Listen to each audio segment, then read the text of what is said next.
Hello, Professor Bright here. Welcome back to the Sunless Sea. We're currently at Pigmote Isle, ready for our exploration of the southeasterly edge of the map. And I feel that now is as good a time as any to ask a question. Am I immortal? Because, let's be frank here, this captain should have died, about half a dozen times already. There have been so many near misses, so many times when I was sure I'd be creating a new captain. And each time, I managed to pull it out. I managed to get us back home.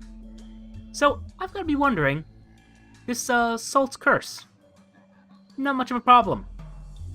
It's almost like Salt is a terrible god of the sea. It's almost like he's not capable of taking out a single sea captain. Ha! I laugh at his pretensions, saying he's some sort of god thing. Alright, so we can add heresy to the list of things I've gotten away with, and I think that's good enough for us to get on our way. Yeah, tempting fate. It's what I do, and I am very good at it. So, like I said though, we'll be going southeasterly. The ideal is for us to find the Shellonate quickly, get rid of our little starter crewmate, probably actually use a lot of our secrets. That music. Well,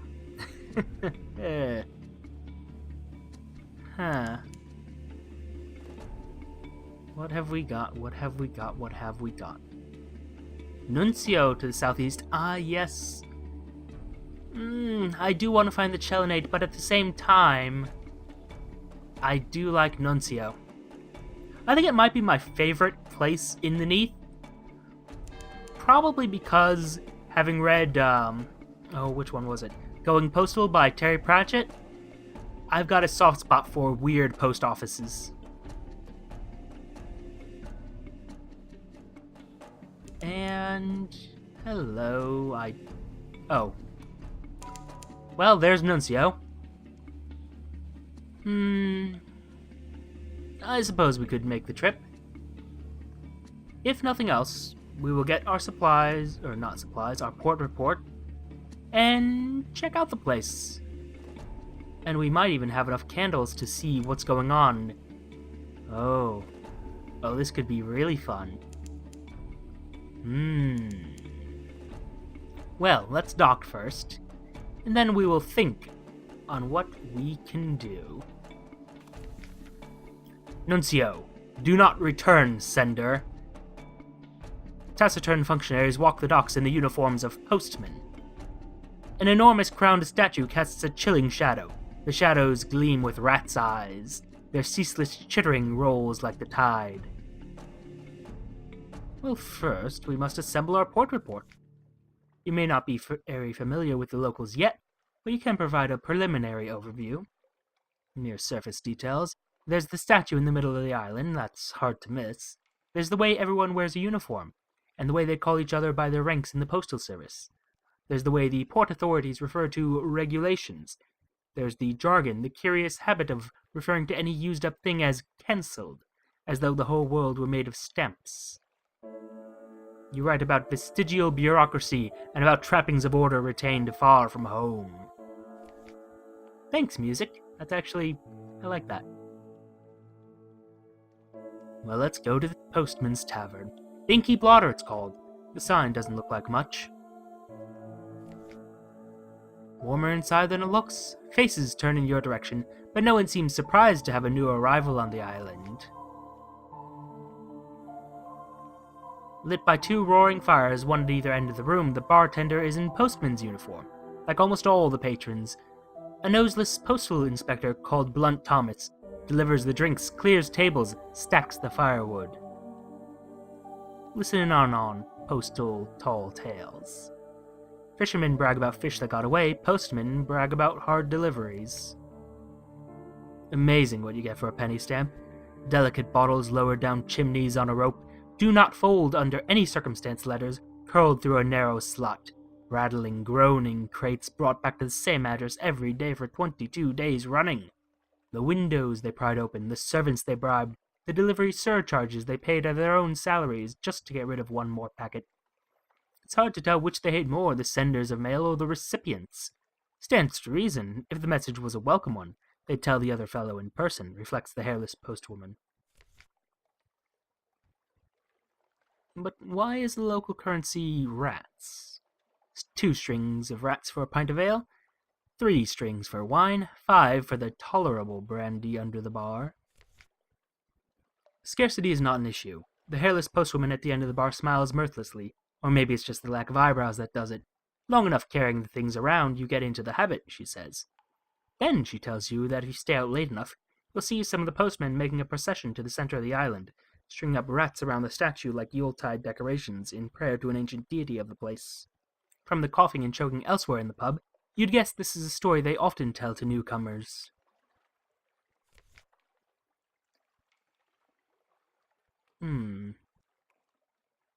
We'll ask about that big statue in the center of the island. We've asked why the hairless postwoman is hairless before, but it's a bit of a faux pas, brings down our welcome. Ask about the big statue in the center of the island. If there were a guidebook for visitors, it would have to be the first entry. The monumental postman. Oh, that. It's all of us, isn't it? Sort of the spirit of the island.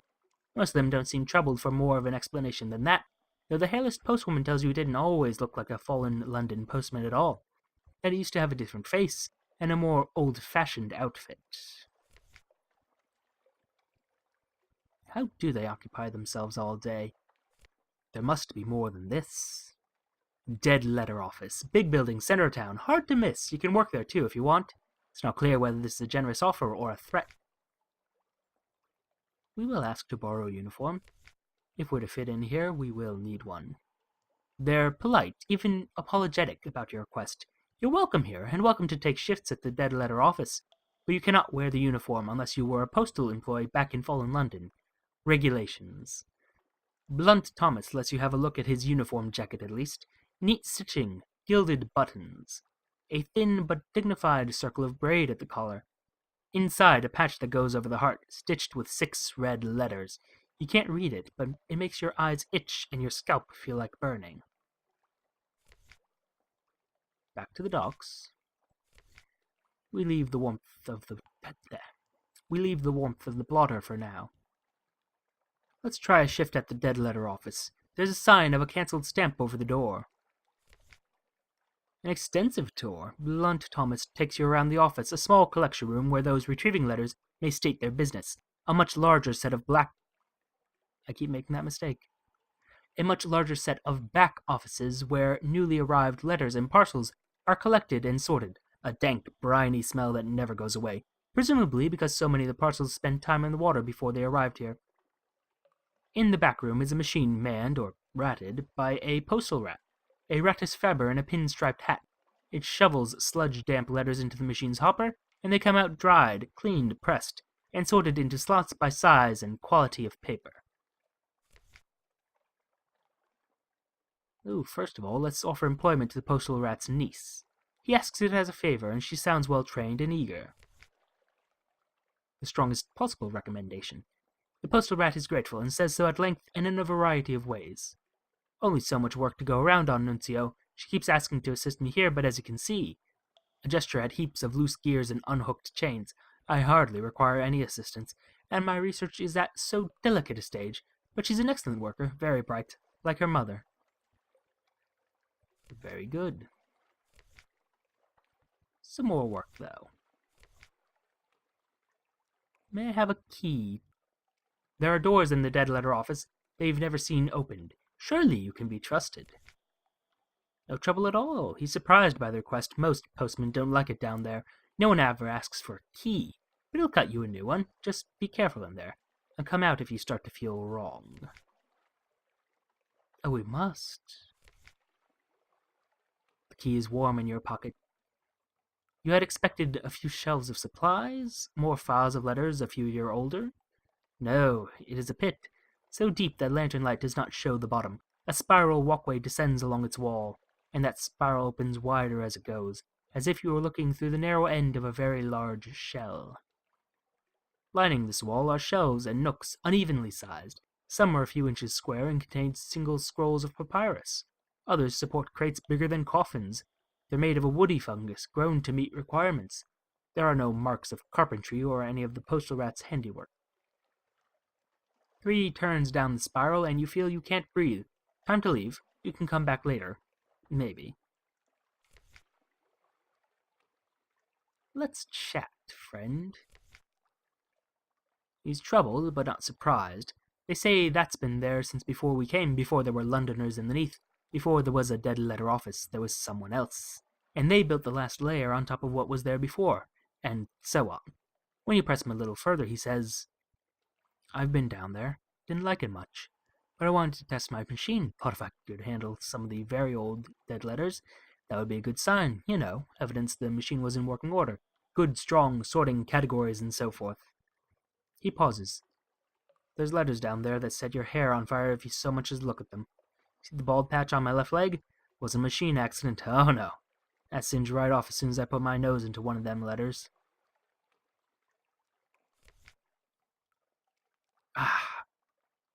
If I had a flare, I could go down there. That is frustrating. Okay. Well, what if we descend into the basement with mirrors, arrange contraptions, divert light, illuminate what has been dark a long time? But what if first we use some of those secrets of ours? As I recall... Hello, dear. Oh no, you're for veils. No, I think not. You perhaps? Perfect. Oh. You would need a searing enigma. Is she... Something's unlocked with At Last Salt's song. Is she some sort of result of Salt's attention? How are you related to Salt? Did Salt send you? Oh, good lord, I hope not. Well, we shall be burning secrets for a while. And still burning all the secrets. At least until our total is 70. Yeah, I think that'll work. Enough of your enough of your secrets spending. I could have phrased that better. Anyway, enough of that. Story, Nuncio. More shift work. Now, still chancy, but we'll go with it anyway. Arrange contraptions, divert light, illuminate what has been dark a long time. Success. The descent is long and slow. You count the turns at first, but the time comes when you can't see the square of light from the door above, and can't mark how far you have come around the spiral. The illumination you have contrived gets dimmer the further you go, until you come at last to a floor whose base you can barely see. The floor is carpeted with, at first you think it's gravel, but no, it's broken shards of clay and stone, all scribbled over in words too old to read. At the center of this space is a needle of deep black rock, glossy as resin, glittering with ice, inscribed with 3 arcane sigils that hurt to look at. You feel a meaning in their presence, a prohibition or a commandment, that all things must come to their destined place, that what cannot be delivered immediately must be saved against a future date, that a message that goes unheard is a tragedy, that the signal must be carried no matter how far, no matter through what darkness, no matter whether the sender still lives, nor whether the recipient can even read the language of the writing. The inscription resolves itself and is known to you. No word lost. Visitor to the center stone now. Intriguing. The climb out is slow and takes a long time. Could you possibly have come down this far? Surely not. Your breath grows ragged and your legs cramp. Huh. We'll sit down a moment. The rest of the spiral will still be there after you've got your breath. Visions? Dreams? You relax against the shelf. It isn't comfortable at all. as the edge of a metal box is prodding you between the spine and the shoulder blade, and somewhere off to your right is a sound like hoarse breathing. It doesn't matter. In the dimness you see, or remember, or dream, a silver tree growing in a courtyard. The reverie lasts only a few heartbeats before you're properly awake again. Well, let's ascend. There's no way out but up. At the surface, the dead letter office is still there, its machine still working, its baskets still filling with missed invitations and misplaced wills. Shouldn't have been blasted away, destroyed by the force of what lies beneath. Interesting. Let's tell him what we saw below. Maybe he'll be curious. Without name. You start to explain, but your language doesn't have the right words to express it. The weight of the delivery commandment, the sacred necessity for every word to reach its destination, and the countless individual miscarriages of meaning from one entity to another which have occurred throughout the history and are still occurring to the detriment of the whole universe. He holds up a paw. Not going to understand it no matter how much you explain, he says, and I'm glad. As if I did understand, I'd be likely to run mad, working and as I do. After a moment, he adds, likely you'll forget, at least forget some of it. After all, you never wore the uniform. Then he points out where your hair is singed at the temples, and gives you an ointment he keeps in the drawer.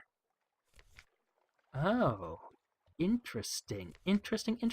So, does he know what's down there?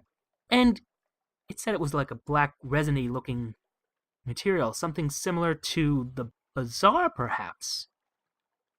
Oh. Now, I remember reading a while back that the bazaar itself is somehow alive. That... was it delivering a message? Is this part of the bazaar? I don't know. Why does this place exist, and why is it out here? And it draws these people in, clearly, because they used to deliver messages, and it's a message... I don't know how to explain it properly. Basically, this place gathers people to deliver messages. It gathers all lost things to it, and then gathers people to deliver those lost things wherever they belong.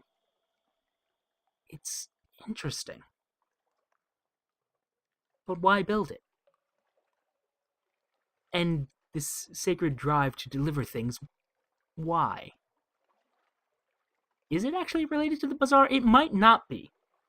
The fact that it's like some sort of black resiny rock with these sigils inscribed in it makes me think it is, because you saw the bazaar. It's full of sigils. So...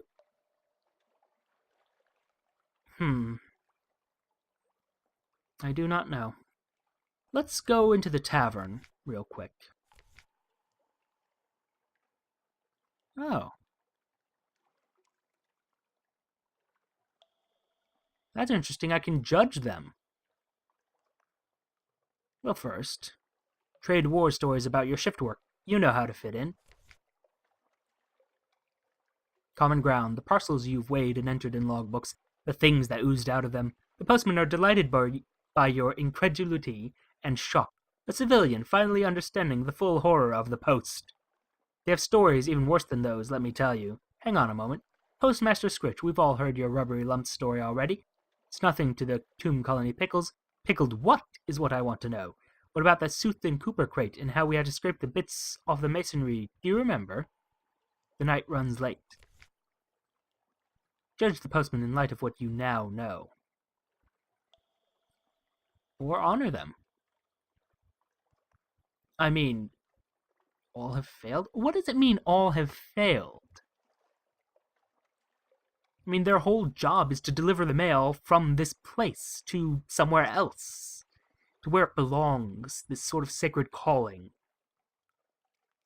I would say honor them. All have tried. Saints and martyrs. Nothing about them now seems comical or strange. The regulation maintenance of their uniforms is a mark of holy dedication. Their scars are earned by faith and hard work. They were given an impossible task, but none excused themselves just because of that. The hairless woman sees your glance and returns a rueful smile. We understand postal work, and we are trusted in Nuncio.